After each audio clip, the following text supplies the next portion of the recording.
Hello बच्चों, welcome to the my YouTube channel study girl Shruti. स्वागत आप सभी का देखिए मेरे इस नए वीडियो में।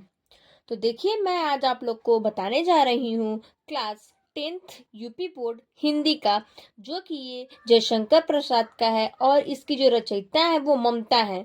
तो मैं उनका आपको फर्स्ट पार्ट में 4 बता दिए थे, घ तक बता दिए थे, और ये आपका है नेक्स्ट है अंग। तो चलिए अंग पैराग्राफ देखते हैं।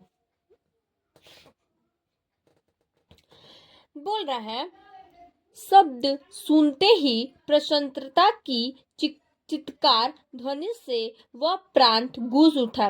मतलब कि वो जो ममता थी, जब उसकी बातें सुन रही थी तो क्या हो रहा था, जब उसका मतलब बहुत ज्यादा क्या होता प्रशंसा हो रहा था। और फिर वो क्या जो भी उसके बात थी उसकी बातों से सब क्या था, पूरा मतलब क्या हो रहा था, पूरा गांव गूंज उठ रहा था। ममता अधिक भयभीत हुई। जो ममता थी वो बहुत ज्यादा भयभीत हो गई। पथिक ने कहा, वह स्त्री कहाँ है? जो पथिक था, मुगल मतलब कि जो मुगल था, वो बोल रहा था कि वह स्त्री कहाँ है, उसे खोज कर निकालो। ममता छिपने के लिए अधिक सचेष्ट हुई। मतलब ममता जो थी वो क्या कि छिपने के लिए उससे क्या कि बहुत ज्यादा सजेस्ट हुई, मतलब उससे नहीं मिल पा रही थी। वह मृग दाव में चली गई। वो क्या कि मृग दाव में चली गई। दिन भर उसमें से न निकली। मतलब वो जो वहां पे दीवार था उसके घर के, जो उसके झोपड़ी के पास का जो दीवार था, वहीं पे क्या कि जाके वहां उसी में दिन भर रही और फिर उसमें से क्या कि नहीं निकली। संध्या में जब उन लोगों के जाने का उक्रमण हुआ, मतलब कि संध्या मतलब कि शाम को जब वो लोग क्या किए, सब जाने का क्या हुआ, वो लोग को मतलब जब जाने लगे, जब शाम का टाइम था तो वो लोग सब क्या किए, जाने लगे। तो ममता ने सुना, पथिक घोड़े पर सवार होते हुए कह रहा है। यानी जो मुगल था, जो पथिक था, वो ममता जब वो जा रहा था तो ममता क्या कर रही थी, सुन रही थी जितनी भी वो सब बातें बोल रहा था।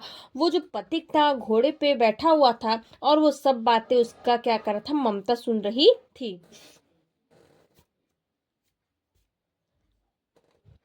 मिर्जा, उस स्त्री को मैं कुछ दे न सका। जो मिर्जा है वो क्या कि उस स्त्री को कुछ नहीं दे सकी। उसका धन, उसका घर बनवा दो। मतलब कि जो ये मुगल है वो अपने मतलब अपने साथियों से बोलता है कि ये जो स्त्री थी उसको खोज कर निकालो और फिर क्या करो, उसका जो मतलब जो उसका घर है, जो झोपड़ी है, उसको क्या करो, बनवा दो। क्योंकि मैंने उत्पत्ति विपत्ति में यहाँ विश्राम पाया था। वो बोल रहे कि जब उसके ऊपर जो मुगल था, जब उसके ऊपर विपत्ति आया था तो क्या किया था, वो मुगल उसी झोपड़ी में जाकर विश्राम किया था। यह स्थान भूलना मत। वो बोल रहा है कि यह स्थान भूलना मत। इसके बाद वे चले गए। बोल रहा था कि ये जो स्थान है, मतलब जो इसकी झोपड़ी है, उसको भूलना मत और इसको क्या करना, इसको जल्दी से क्या करो, इस झोपड़ी को बनवा दो। इतना कहकर मुगल क्या किया, वहां से चला गया। अब देखिए, तो इसका पहला प्रश्न है, उपयुक्त गद्यांश का संदर्भ लिखिए। तो चलिए हम लोग इसका संदर्भ देखते हैं। मतलब कि इसका पहले प्रश्न का उत्तर क्या है। तो देखिए पहले प्रश्न का उत्तर है संदर्भ। मतलब कि प्रस्तुत गद्यांश हमारी पाठ्य पुस्तक हिंदी के गद्य खंड में एक संकलित ममता शीर्षक नामक पाठ से लिया गया है। ये बोल रहा है कि जो ये प्रस्तुत गद्यांश की जो पाठ्य पुस्तक है, इस किससे लिया गया है, तो ममता से लिया गया है। और जो इस पाठ का जो लेखक है उसका क्या नाम है, जयशंकर प्रसाद। ठीक है। अब देखिए नेक्स्ट प्रश्न है दूसरा। दूसरा प्रश्न है, गद्यांश के रेखांकित अंश की व्याख्या कीजिए। मतलब ये जो अंडरलाइन किया है, ये जो रेखांकित किया गया है, इसका क्या बोल रहा है, व्याख्या करने के लिए। देखिए दूसरे का प्रश्न का उत्तर है, तो देखिए रेखांकित अंश की व्याख्या क्या कह रहा है। जब वह मुगल ठीक होने के बाद दोबारा ममता के घर आया तो ममता से उसकी भेंट नहीं हुई। मतलब वो जो मुगल था वो दोबारा क्या किया, ममता के घर आया, तो जो ममता थी उससे क्या हुआ, उसका भेंट नहीं हुआ, मतलब कि वो क्या हुआ, उससे वो मिल नहीं पाया, तो ममता से उसकी भेंट नहीं हुई, जिससे वह अपने सेवक को आदेश देता है। तो क्या करता है, वो जो अपनी उसकी सेवक रहती है उसको क्या करता है, आदेश देता है कि उस स्त्री का घर जरूर बनवा देना, क्योंकि उसने मुसीबत में मेरी मदद की थी। वो बोलता है कि जो स्त्री थी उसका जो घर है उसको क्या करना, जरूर से बनवा देना, क्योंकि वो मेरा क्या की है, मदद की है, मतलब कि मेरी हेल्प की है। मुझे पश्चाताप है कि मैंने उसके बदले उसे कुछ नहीं दे पाया। वो बोल रहा था, मुगल जो था वो बोल रहा था कि मुझे बहुत ज्यादा इससे क्या है, पश्चाताप है कि हम उसको क्या किए, उसके बदले कुछ नहीं दे पाए। मतलब कि जब वो विश्राम करवाए थे तो वो क्या किया, मुगल उसको कुछ नहीं दे पाया, इसीलिए उसको क्या होता है, बहुत ज्यादा पश्चाताप होता है, मतलब कि बहुत ज्यादा क्या होता है, उसको पछतावा होता है। अब देखिए नेक्स्ट है तीसरा प्रश्न। तो देखिए नेक्स्ट प्रश्न है तीसरा, ममता क्यों भयभीत हुई। तो ममता जो थी क्यों भयभीत हो गई, इसका प्रश्न का उत्तर है, जब वह मुगल अपने समूह के साथ ममता को खोज रहा था, तो जो मुगल था वो क्या कर रहा था, जितने भी उसके सब साथी थे, जितने भी वो सब उसके समूह में साथियों थे, उसके साथ क्या कर रहा था, वो ममता को खोज रहा था। तो ममता अत्यंत भयभीत हो गई, जो ममता थी क्या हो गई, बहुत ज्यादा भयभीत हो गई, मतलब आश्चर्य हो गई, क्योंकि वे अत्यंत तीव्र ध्वनि उत्पन्न कर रहे थे। मतलब वो क्या कर रहे थे, बहुत ध्यान से क्या कर रहे थे, उसको देख रहे थे। अब देखिए नेक्स्ट आपका पैराग्राफ है च। क्या बोल रहा है, तो च पैरा है आपका, चौसा के मुगल पठान युद्ध को बहुत दिन बीत गए। यानी जो चौसा में जो मुगल पठान का युद्ध था उसको क्या क्या हो, बहुत दिन बीत गया। ममता अब 17 वर्ष की वृद्धा है, यानी कि जो ममता थी वो 17 वर्ष उसके हो गए थे। वह अपनी झोपड़ी में एक दिन पड़ी थी, वो अपनी झोपड़ी में क्या थी, एक दिन पड़ी थी, मतलब वो इसी में थी। शीतकाल का प्रभात था, यानी कि सुबह का क्या था, दिन था। उसका जीर्ण कंकाल खांसी से गूंज रहा था। जो उसका जीर्ण था वो मतलब कि जो उसका शरीर था, वो जो उसका मतलब जितना मतलब उसका शरीर वो क्या होता, बॉडी से क्या होता, उसको बहुत ज्यादा क्या कर रही थी, वो खांस रही थी, वो क्या होता, उसका खांसना गूंज रहा था। ममता की सेवा के लिए गांव की दो तीन स्त्रियों उसे घेर कर बैठी थी। जो ममता के जो गांव में जो क्या थी, सारी जो स्त्रियां थी, मतलब कि जो औरत लोग थी, दो तीन औरत क्या की थी, उसको घेर के मतलब उसके आसपास क्या की थी, बैठी हुई थी, क्योंकि वह आजीवन सबके दुख सुख की संभागिनी हो रही। मतलब कि वो क्या है, क्यों वो बैठी थी, क्योंकि वो जो आजीवन सबके दुख सुख की थी, और दुख और सुख की वो क्या है, संभागिनी रही। मतलब कि वो वैसे दुख काट रही थी जो कि स्त्रियां क्या क्या कर रही, उसके चारों तरफ बैठ रही थी, इसीलिए वो क्या थी, बहुत ज्यादा भाग्यशाली थी। तो इसका पहला है आपका प्रश्न, उपर्युक्त गद्यांश के पाठ्य एवं लेखक का नाम लिखिए। बोल रहा है जो उपर्युक्त पाठ्यांश मतलब कि जो इस जो पाठ का लेखक है उसका नाम लिखिए। तो पहले प्रश्न का उत्तर है, तो देखिए संदर्भ में है, प्रस्तुत गद्यांश हमारी पाठ्य पुस्तक हिंदी के गद्य खंड में संकलित ममता शीर्षक नाम पाठ से लिया गया है, जिसके लेखक है जयशंकर पत। मतलब कि इसके जो शीर्षक है वो कौन है, मतलब कि जो पाठ्य पुस्तक की जो संकलित है, जो गद्यांश की है वो है कौन, इसका शीर्षक जो है वो है ममता, और जो लेखक है कौन है, जयशंकर प्रसाद। अब है नेक्स्ट प्रश्न दूसरा प्रश्न है आपका, तो दूसरा प्रश्न है आपका, चौसा का युद्ध किसके मध्य हुआ था। जो चौसा में जो युद्ध हुआ था वो बोल रहा है कि किसके मध्य हुआ था। तो देखिए इसका उत्तर है, तो देखिए इसका उत्तर है, चौसा का युद्ध मुगलों, हुमायूं और पठानों शेरशाह सूरी के मध्य हुआ था। मतलब ये जो पता है बोल रहा है, जो चौसा में जो मुगल का जो युद्ध हुआ था, ये मुगल हुमायूं को हुआ था और पठानों से हुआ था। और ये कहाँ पे हुआ था, तो कहाँ पे स्थित है, तो शेरशाह सूरी के मध्य हुआ था। मतलब शेरशाह सूरी कहाँ पे है, तो शासा मतलब रोहतास में है, तो वहां पे क्या हुआ था, इसका मध्य हुआ था। अब है नेक्स्ट आपका तीसरा प्रश्न है। तीसरा प्रश्न बोल रहा है रेखांकित अंश की व्याख्या कीजिए। मतलब ये जो अंडरलाइन किया गया है, जो रेखांकित किया गया है, उसका व्याख्या करना है, मतलब इसका बताना है हिंदी। तो इसमें देखिए चौथे का तीसरे का प्रश्न है, आपका उत्तर जो है, तो देखिए तीसरे का उत्तर है व्याख्या करना है, रेखांकित अंश की व्याख्या। पहले हेडिंग लिख लेंगे, उसके बाद चलिए देखते हैं। ममता मृत्यु शौर्य पर लेटी थी, यानी कि जो ममता थी वो मृत्यु शौर्य यानी कि मरने के बाद जो होता है शौर्य, उस पे क्या कहती, लेटी हुई थी। उसकी सेवा शुश्रूषा के लिए गांव की 2-3 स्त्रियां और उसे चारों ओर से घेर कर बैठी थी। मतलब कि उसको क्या कहती, 2-3 ओर से क्या कहती, उसको स्त्री जो थी, मतलब जो औरत लोग थी चारों ओर से उसके क्या कहती, घेर के बैठी थी। यद्यपि उसका कोई सगा संबंधी न था, मतलब कि जो उसके कोई भी फैमिली या फिर कोई भी उसके आस पड़ोस में या फिर कोई भी उसका साधा या जो भी उसके संबंध है, उसके संबंध में कोई नहीं था, किंतु उसने जीवन भर लोगों के सुख दुख में उनका साथ निभाया था। और जो वो ममता थी वो सबके दुख में और सुख में क्या कहती, सबके साथ निभाई थी।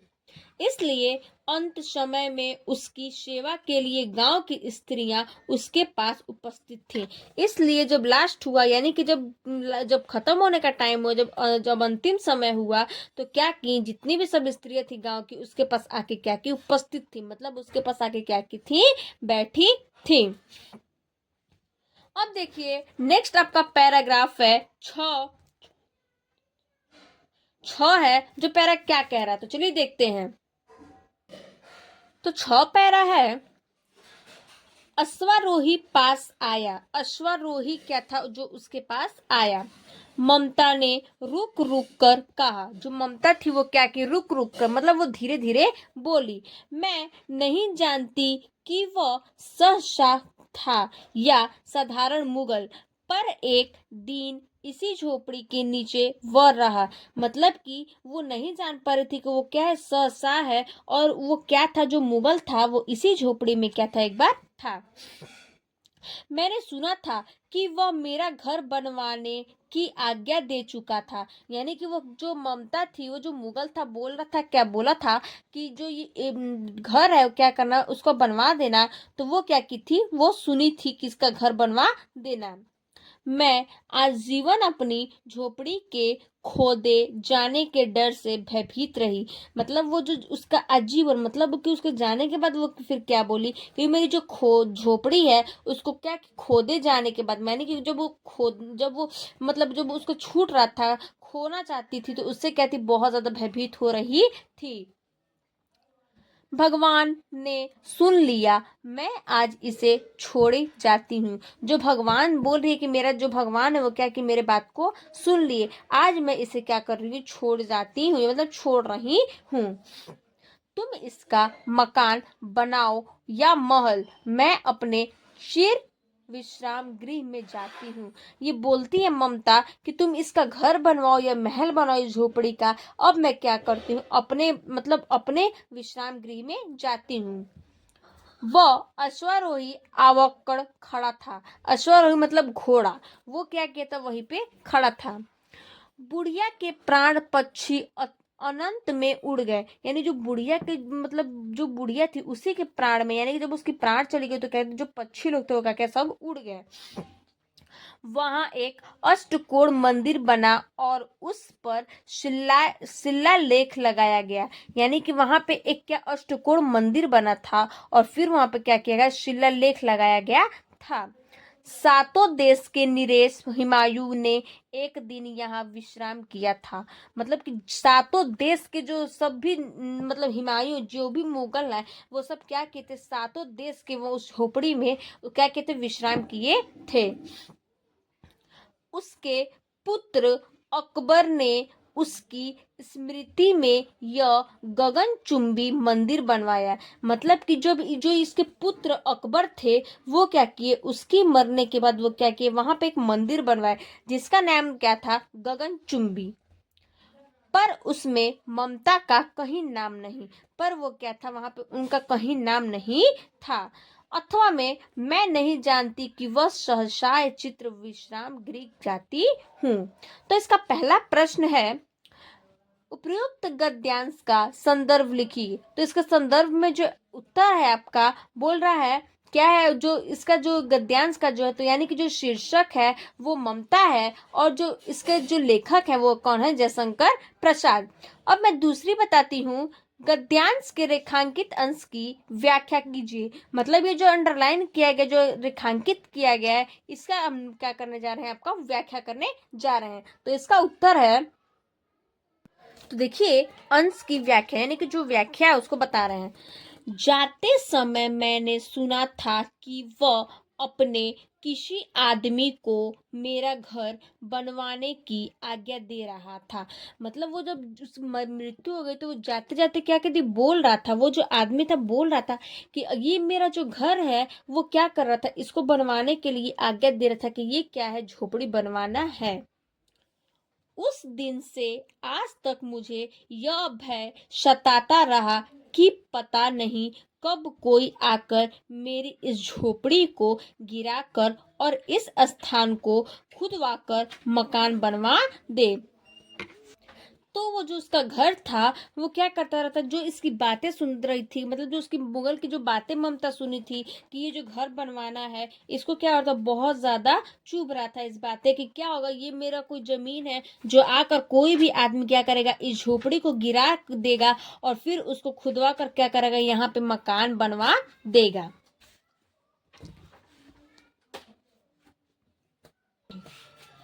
मुझे अपनी इस झोपड़ी से बड़ा प्यार था। यानी ममता बोल रही है कि जो ये मेरी झोपड़ी थी क्या थी, बहुत प्यारा था ये मेरी झोपड़ी। मैं नहीं चाहती थी कि कोई इसे गिराकर इसके स्थान पर मकान बनवा दे। वो बोल रही है जाते जाते कि मैं नहीं चाह रही हूँ कि इस मकान को कोई गिरा दे, मतलब खर तोड़ दे और फिर इस पे क्या करे, कोई मकान बनवाए। क्योंकि इस झोपड़ी के साथ मेरे जीवन की न जाने कितनी यादें जुड़ी हुई है। वो बोलती है कि जो ये मेरी झोपड़ी है इसको कोई न गिराए, क्योंकि मेरे साथ जितनी भी ये जीवन हुई, मतलब उसके साथ ममता के साथ बोल रही है कि ममता जो थी वो बोल रही है कि जो ये मेरी जीवन है इस झोपड़ी के साथ बहुत सारी यादें जुड़ी हुई है। यही मेरे भयभीत होने का कारण था। ये क्या था, वही इसका क्या था, भयभीत होने का मतलब कि इसका जो क्या था, बहुत दुख होने का कारण था। शायद भगवान ने मेरी सुन ली, यानी भगवान क्या की, उसकी सुन ली। इसलिए अब मैं स्वर्गलोक को प्रस्थान कर रही हूँ। अब बोलती है कि अब मैं क्या कर रही हूँ, अब जा रही हूँ। अब तुम यहाँ पर मकान बनवाओ या फिर महल। बोल के जाती है कि तुम लोग यहाँ पे मकान बनवाओ या फिर महल बनाओ, अब मैं क्या कर रही हूँ, स्वर्गलोक जाती हूँ। अब आपका है नेक्स्ट प्रश्न है तीसरा। तो देखिए तीसरा प्रश्न है जो है उसका ए है, मतलब पहला प्रश्न, अकबर ने किसकी स्मृति में मंदिर बनवाया। जो अकबर था, मतलब कि जो बेटा था, वो किसके स्मृति में मंदिर बनवाया। तो देखिए इसका उत्तर है, अकबर ने अपनी पत्नी जोधाबाई की स्मृति में मंदिर बनवाया। मतलब जो अकबर था वो क्या किया था, अपनी पत्नी जोधाबाई, उसकी पत्नी का नाम था जोधाबाई, जो क्या किया था, उसी अपनी पत्नी के लिए क्या किया था, वहां पे मंदिर बनवाया था। अब है नेक्स्ट तीसरे का बी नंबर। देखिए आजीवन भयभीत रहने का कारण लिखिए। बोल रही है कि जो अभी मतलब कि जो उसका जीवन था जो भयभीत हो चुका था, उसका कारण क्या था। तो देखिए इस प्रश्न का उत्तर है, मैं आजीवन अपनी झोपड़ी खोदवाने के डर से भयभीत रही। मतलब वो बोल रहा है, क्वेश्चन में बोल रहा है आपको कि जो आजीवन थी वो किसके कारण भयभीत थी। तो जो ममता बोल रहा है कि ये आजीवन मेरी झोपड़ी थी, उस खोदवाने के कारण, यानी कि खो देने के कारण क्या है, इससे मैं बहुत ज्यादा भयभीत हूँ। मतलब कि ममता क्या थी, जो मेरी झोपड़ी को खो देगा, उसको तोड़कर बनवाएगा, उसी से क्या थी, वो ममता बहुत ज्यादा दुखी थी। देखिए बच्चों, नेक्स्ट है आपका जॉब पैरा। बोल रहा है आपका जॉब पैरा, काशी के उत्तर में धर्मचक्र विहार मौर्य और गुप्त सम्राटों की कृति का अखंडर था। बोल रहा है कि एक काशी जो जगह है, यहाँ बनारस में है, तो वो काशी जगह में एक धर्मचक्र का क्या था, बिहार मौर्य पे एक सम्राटों की कृति का खंडहर था। मतलब कि कोई ऐसा जगह था जहाँ पे वो क्या था, खंडहर था। भग्न चूड़ा तृण गुलामों से ढके हुए प्राचीर ईंटों के ढेर में बिखरी हुई भारतीय शिल्प की विभूति ग्रीष्म की चंद्रिका। मतलब कि वो भग्न चूड़ा तृण गुलामों से ढके, मतलब वो जो गुलाम उलाम वाले होते हैं वो सबसे क्या, वो ढका हुआ था, जो कि वो प्राचीन क्या था, चूड़ा था। ईंटों के ढेर में बिखरी हुई भारतीय शिल्प की विभूति। ये जो ईंटा होता है उससे क्या था, एक भरा, उससे एक ढका हुआ क्या था, मतलब कि उसके भारतीय में क्या था, बिखरा हुआ एक शिल्प की विभूति थी। ग्रीष्म की चंद्रिका में अपने को शीतल कर रही थी। जो ग्रीष्म थी वहां पे जो चंद्रिका थी वो क्या करती, शीतल कर रही थी। मतलब कि वो क्या कर रही थी, चंद्रिका के टाइम क्या, ग्रीष्म चंद्रिका, मतलब कि वो शीतल कर रही थी उसको। जहाँ पंचवर्गीय भिक्षु गौतम का उपदेश ग्रहण करने के लिए पहले मिले थे। जहाँ की पंचम जो भिक्षु थे वो क्या कर रहे थे, वहां पे सबसे पहले क्या किए थे, मिले गए थे, यानी कि उपदेश ग्रहण करने के लिए पहले वहां पे मिले थे। उसी स्तूप के भगना भग्नावशेष की मलिन छाया में एक झोपड़ी के दीपालोक में एक स्त्री पाठ कर रही थी। वहां पे जो वो जगह है, वहां पे जो एक झोपड़ी था, और उस झोपड़ी में जो एक औरत थी वो क्या कर रही, बैठ के पाठ पढ़ रही थी।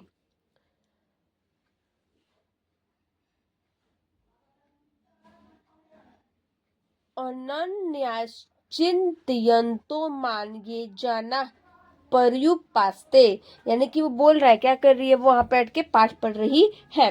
तो इस पैरा का पहला प्रश्न है, उपर्युक्त गद्यांश का संदर्भ लिखिए। तो इस गद्यांश का जो संदर्भ है वो है आपका, देखिए, प्रस्तुत गद्यांश हमारी पाठ्य पुस्तक हिंदी के काव्य खंड में संकलित ममता शीर्षक नामक पाठ से लिया गया है। पाठ्य पुस्तक हिंदी के गद्य खंड में संकलित ममता, यानी कि जो ये पाठ है, उस पाठ की शीर्षक कौन है, ममता है, और इसके लेखक जो है वो जयशंकर प्रसाद हैं। अब आपका नेक्स्ट प्रश्न, रेखांकित अंश की व्याख्या कीजिए। जो रेखांकित अंश है उसको क्या करना है, व्याख्या करना। मतलब कि जो रेखा किया हुआ है उसको हम लोग व्याख्या करने जा रहे हैं। तो देखिए इसका उत्तर है, तो देखिए जो रेखांकित अंश की व्याख्या करने जा रहे हैं, पहले तो हेडिंग है, उसके बाद देखिए इसको बताने हैं, इसको समझाना है, ठीक है।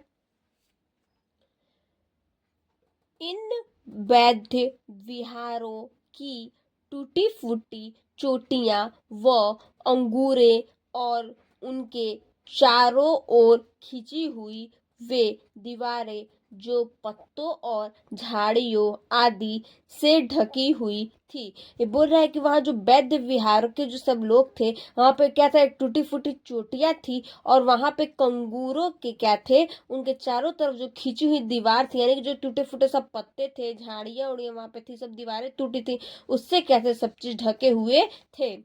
धर्मचक्र बिहार के इन खंडहरों को देखकर ऐसा प्रतीत हो रहा था, यानी कि मतलब उन जो खंडहर जो उससे क्या था, ढका हुआ था, तो खंडर की तरह लग रहा था। तो उसको जो सब धर्मवीर जो चक्र थे वो सब क्या कि उसको देख करके इन लोग को बहुत एहसास हो रहा था, मतलब प्रतीत हो रहा था कि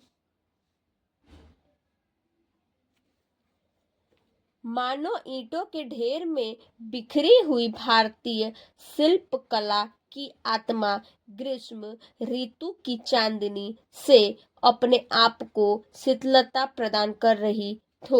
यानी बोल रहे हैं कि जो सब ईंट है, यानी कि जो सब ईंट है वो सबसे क्या कर रहा है, बहुत ज्यादा बिखरे हुए हैं, और भारतीय जो शिल्प कला है उसकी जो आत्म ग्रीष्म है वो क्या है, ऋतुओं की चांदनी की तरह क्या है, शीतलता की तरह प्रदान कर रही है। मतलब कि बहुत ही अच्छा वो प्रदान महसूस कर रही है। तो ये आपका क्या था, रेखांकित अंश की व्याख्या।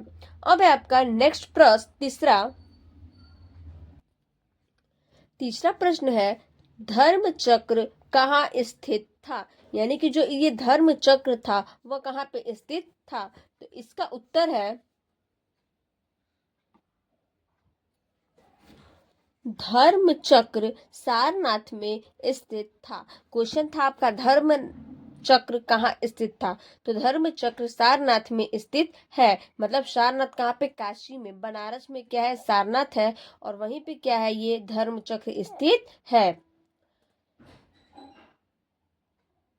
अब हम लोग नेक्स्ट वीडियो में आपको पढ़ेंगे, अब हम लोग नेक्स्ट पार्ट पढ़ेंगे चैप्टर 3 हिंदी में, जो कि उसका भी पद्यांश, जो कि दिए गए सब प्रश्न है उसके हम लोग उत्तर हल करेंगे। तब तक के लिए धन्यवाद।